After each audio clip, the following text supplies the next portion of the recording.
आप सबका स्वागत है मेरे चैनल करेक्ट विद कॉन्सेप्ट्स पर। तो आज हम पढ़ेंगे सरलीकरण में वर्गांतर के सूत्र पर आधारित प्रश्नों को। तो इस प्रकार की राशियों का सरलतम मान ज्ञात करने के लिए वर्गांतर का सूत्र यानी कि A square minus B square is equal to A plus B और ए माइनस बी सूत्र का प्रयोग किया जाता है। तो देखेंगे पहला प्रश्न। पहला सवाल है 0.0324 माइनस 0.0121 बटे 0.07। हम जानते हैं कि 0.0324 यानी कि 324/18 का वर्ग है। और वर्ग में क्या होता है कि जब दशमलव के बाद 4 अंक है तो इसके वर्ग में दशमलव के बाद 2 अंक होंगे, यानी कि आधे अंक वर्ग में हो जाते हैं। तो 0.18 का स्क्वायर हमने 0.0324 को लिख लिया, माइनस 121 हम जानते हैं 11 का वर्ग है, दशमलव के बाद 4 अंक है तो 0.11 का वर्ग बटे 0.07। अब हम देख रहे हैं कि ऊपर ए स्क्वायर माइनस बी स्क्वायर यानी कि 0.18 को हमने ए मान लिया और 0.11 को बी मान लिया। तो ये बन गया ए स्क्वायर माइनस बी स्क्वायर का सूत्र। हम जानते हैं कि ए स्क्वायर माइनस बी बराबर होता है ए प्लस बी और ए माइनस बी के।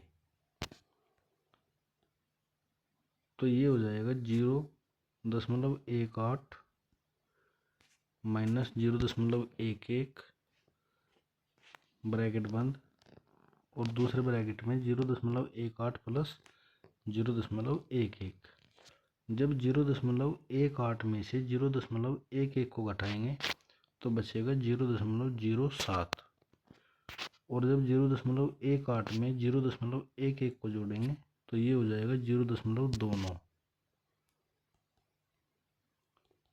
तो 0.07 से 0.07 कट जाएगा तो बचेगा 0.29।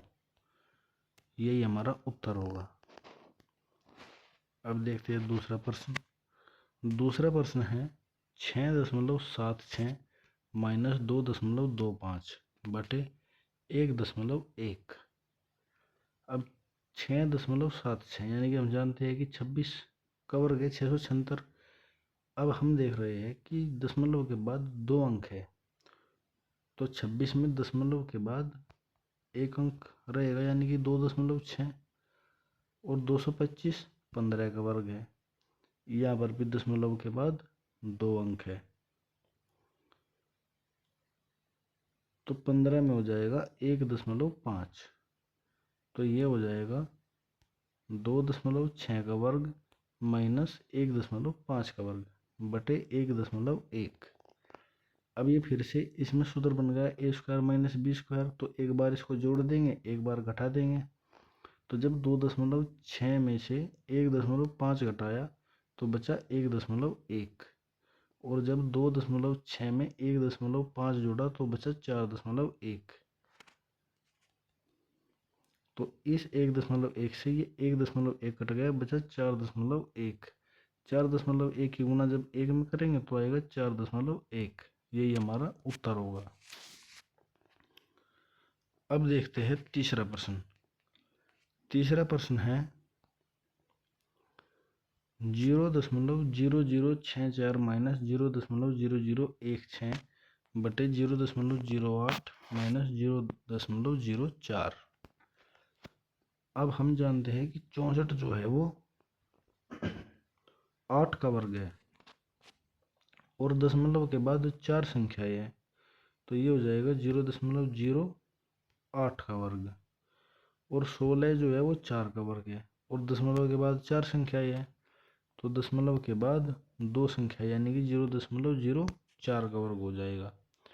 नीचे वाली संख्या को ऐसे रखेंगे 0.08 माइनस 0.04 को।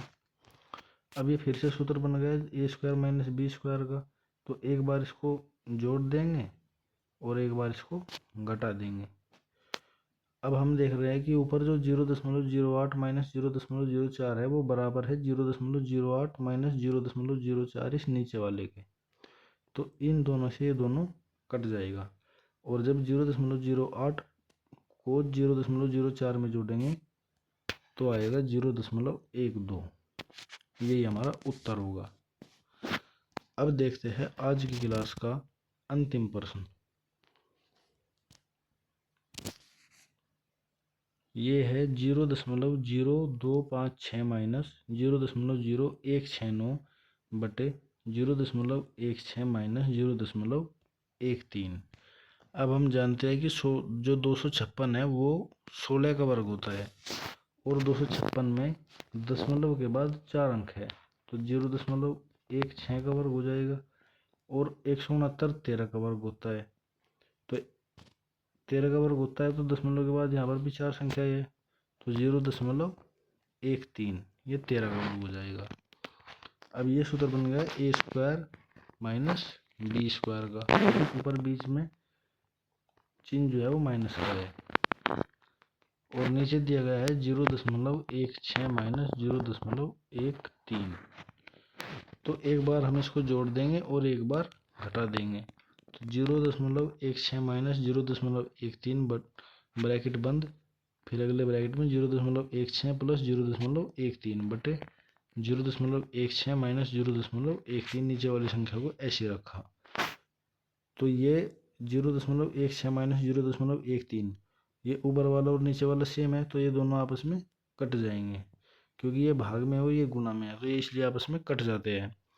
तो अगला जो 0.16 प्लस 0.13 बचा, इसको जब जोड़ेंगे 0.16 0.13 इसको जब जोड़ेंगे तो आएगा 0.29। यही हमारा उत्तर है। तो उम्मीद करते हैं आज आपकी क्लास में ये कॉन्सेप्ट क्लियर हो गया होगा सरलीकरण में तीसरे प्रकार के प्रश्नों का। तो आज की क्लास को यहीं पर करते हैं समाप्त। ऐसे ही कॉन्सेप्ट्स को आसान भाषा में समझने के लिए बने रहिए हमारे साथ क्रैक विद कॉन्सेप्ट्स पर।